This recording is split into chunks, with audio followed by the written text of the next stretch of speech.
მოგესალმებით ჩემო ქართველებო, ემიგრანტებო და არაემიგრანტებო. სურს დღეს გესაუბროთ ისეთ თემაზე, რაზეც ჯერ არასდროს მისაუბრია. და ეს არის ის, რომ საქართველო უკვე ომში ჩართულია უკრაინის წინააღმდეგ. სრული ამ სიტყვის მნიშვნელობით. ივანიშვილმა საქართველო ჩართო უკრაინასთან ომში. და როგორ? გადახედეთ ახალ ამბებს. ყულევში გახსნილი ნავთობგადამამუშავებელი საწარმო. ვისგან იღებს ნავთობს? როსნევტისგან. რუსული კომპანიისგან, რომელიც არის სანქცირებული. და ამავე დროს იგეგმება ექსპორტი ამ ნაწარმის ნახევრისა. საწავა ეს ექსპორტი, ხომ ყველამ ვიცით. რატომ რუსული ნავთობი? რუსეთი არსად არ დააბანდებს თავის კაპიტალს თუ მოგება არ მოიღო. და ეს იმას ნიშნავს, რომ საქართველო უკვე უკრაინის წინააღმდეგ ომში ჩართულია. უკრაინა დაარტყამს ყველა იმ ობიექტს, სადაც არის რუსული ნავთობგადამამუშავებელი საწარმოები და რომლებიც ემსახურებიან რუსეთს. აფხაზეთს უკვე ესტუმრა უკრაინული დრონები. ისინი გრეიდებს ატარებენ. მალე კიო ჩამჩირე, სოხუმი, გუდაუთა აალდება. მაგრამ ჩანს ფოცსაც არ აცდება ეს და ბათუმსაც. თუ იქ რუსული კომპანიები გაიხსნება 1-2-რად, რასაც რუსები გეგმავენ. დღეს ჩატარდა რუსების დახურული ფორუმი ბათუმში. 24-დან 27-მდე, უმთავრესად კი 25 ოქტომბერს იგეგმება რუსების ფორუმი. შერატონ ტბილისი სასტუმროში. გეცოდინებათ ყველას. და რას გეგმავენ რუსი ოფშორისტები ხო იცით, რომ უბრძოლველად იყიდონ საქართველო, რომ ყველგან შეიძინონ ქონება.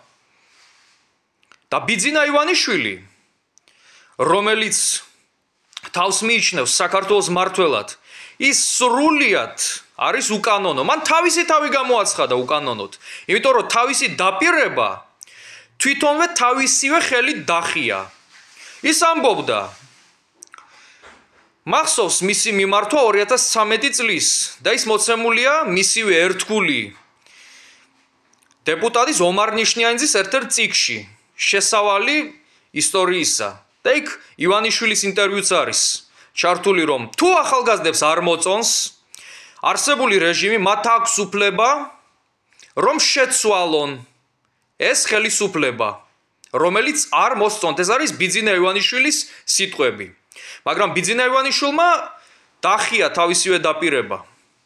ის ამბობდა, რომ საქართველო უნდა იყოს დემოკრატიული, ევროპული. ეს რასაკვირველია ფარსი იყო, მაგრამ საბოლოოდ ის მოიქცა იანუკოვიჩის მსგავსად. ისიც პირდებოდა უკრაინას, რომ უკრაინა გახდებოდა ევროკავშირის წევრი, თუმცა საბოლოოდ ბოლო მომენტში დახია თავისივე დაპირება, თავისი მოქმედებები და რაც მოიმკო იანუკოვიჩმა, ის ყველამ იცის. და უკრაინა არის დამოუკიდებელი სახელმწიფო, სამართლიანი სახელმწიფო. როდესაც უკრაინა არსებობდა, მოსკოვის ადგილას ბაყაყები ყიყინებდნენ. როდესაც სლავური უკრაინა და კიევი ევროპას ასწავლიდა კულტურას, მაშინ უგროფინელი რუსები ტყეებში დარბოდნენ და თათრების მონები იყვნენ, ეს უთვისტომოები. და მერე დაიწყეს სლავების დაპყრობა, როდესაც ისარგებლეს სლავებში არეულობით და თათრებში. რუსეთის ისტორიაც არ იცით, კოცომონებო. თქვენ უკანონო ძალა ხართ, თქვენ დაუპირისპირეთ ქართველიერი ერთმანეთს. თქვენ კიდევ ბედავთ და შეურაცხყოფას აყენებთ ბატონ ზვიად გამსახურდიას, იმიტომ დავამხეთო ზვიადიო, რომ ერი ერთმანეთს დაუპირისპირაო. ზვიადიმ დაუპირისპირა ერი ერთმანეთს? ზვიადიმ სახელმწიფო აგიშენათ, რომელიც თქვენ დაშალეთ, თქვენ მხედრიონელებო, თქვენ ქოცები ხართ მხედრიონელები. რამდენი მხედრიონელია თქვენ რიგებში? კარგად ვიცით დევიზი. ნაცი არის კარგად დავიწყებული მხედრიონელი, ანუ შევარდნაძის მონა. ხოლო ქოცი კარგად დავიწყებული ნაცია. ნაცებზე რო იძახით, ყველაზე დიდი ნაცი თქვენებისკენ მოიკითხეთ რა. რამდენი ნაცი ყავთ გადაპორტირებული ქართული ოცნების ხელისუფლებაში? მიშა ბიძინას კოჰაბიტაცია ყველას დავავიწყდა? თუ დავასახელოთ ის პარტიები, რომლებიც კოჰაბიტირებულები იყვნენ ბიძინასთან, შალვა ნათელაშვილის ჩათვლის, ეს პოლიტიკური ყვარყვარე ზვიად გამსახურდიას რო ეძახის ნაძირალას და შევარდნაძეში ეშლება ზვიად გამსახურდია. ამის შემდეგ ნათელაშვილს ჭკუატყოფელი ადამიანი როგორ უნდა დაუდგეს გვერდში, ან ზაქარაიშვილის ნაირებს, რომელიც იძახოდა რომ პუტინი რა მტერიაო თქვენი ტანკით შემოგივიდათო, ამას რო იტყვის ადამიანი და კიდე მაგას რო გვერდში დაუდგები. ისეთი გამწარებული ვარ ახლა, რომ არასდროს ყოფილვარ რა გული გახეთქვასაა.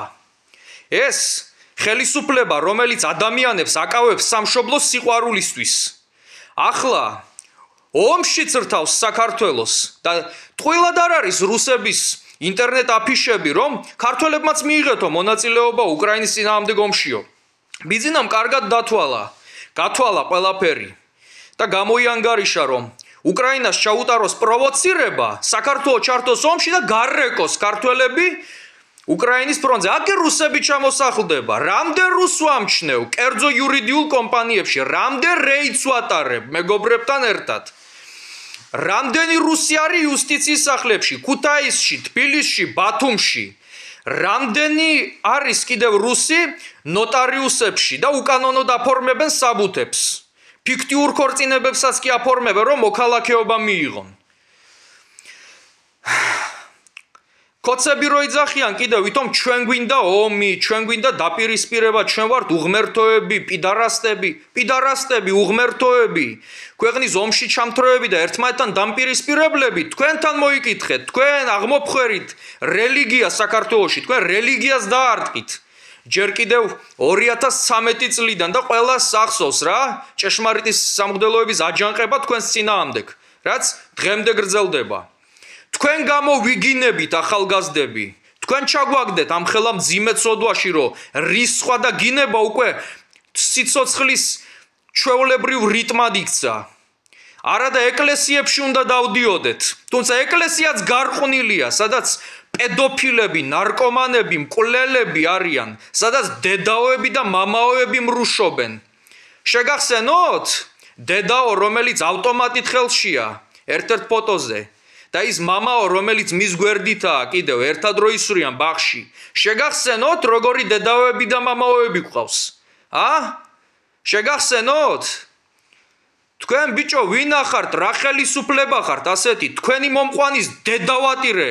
პირველად ვიგინები პირდაპირ ეთერში, აი სახში რაც ვიწერ, აქციებზე ხო ვაგინებდი რუსულ კანონს და ხელისუფლებას, მაგრამ სახში არასდროს შევგინები ვარ ჯერ პირდაპირ ეთერში. თქვენ ხართ ყველაზე საშინელი და საზიზღარ რეჟიმი და ვაი მას, ვინც თქვენ გენდობათ ანწუხელიძის გამთელავებს. თქვენ ახლა რომ გესტუმრებათ უკრაინული დრონები, იმასაც ქართველებს დააბრალებთ, რომ ქართველების ბრალიაო, ის კი არა რომ თავად აშენებთ აქ იმ ნავთობ გადამამუშავებელ ქარხნებს, რომლებიც უკრაინის წინააღმდეგ იმუშავებს. თვით აფხაზეთი ზრწის, რომ დაეცემა უკრაინული დრონები და თქვენ კოცებს არაფრის არ გეშინიათ. ხო და როცა ჩაიწვევით, ჩვენ ნუ დაგვაბრალებთ. თქვენ გახვიეთ ეს ქვეყანა ომში, რომელიც უკვე de facto დაწყებულია. თქვენ უკრაინას უკვე ოფიციალურად გამოუცხადეთ ომი და თქვენ ეს არ შეგრჩებათ.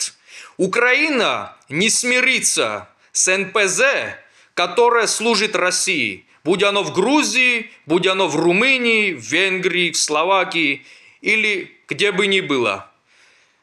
იცით თქვენ უკრაინელების ფრაზები. უკრაინა არ დანებდება, საქართველო არ დანებდება, არავინ არ დანებდება. ქუჩაში ბევრი ადამიანი გამოვა, რომელი ქალაქიც არ უნდა იყოს. მაგრამ მოხდება მასიური რევოლუცია, რომელიც თქვენ დაგამხობთ. იმიტომ რომ რაც უფრო მეც აჭერთ თქვენ ქართველ ერს, მით უფრო იქნება წინააღმდეგობა და ყველას თქვენ ვერ დაიჭერთ. კერაკი მაინც თბილისია და თბილისელები არ უნდა შედრკნენ და არ შედრკებიან. იმიტომ რომ ისინი არ არიან ქოცი ვირთხებივით მშიშრები. ქოცი ვირთხები ომი რო დაიწყოს ახლა სარდაფებში შევარდებიან. ეს მონები ესენი. ეს რეჟიმი ვერ შენარჩუნდება, არ უნდა შენარჩუნდეს. საქართველო იქნება დამოუკიდებელი და ეს უკანონო რეჟიმი არის დასრულებული. მორჩა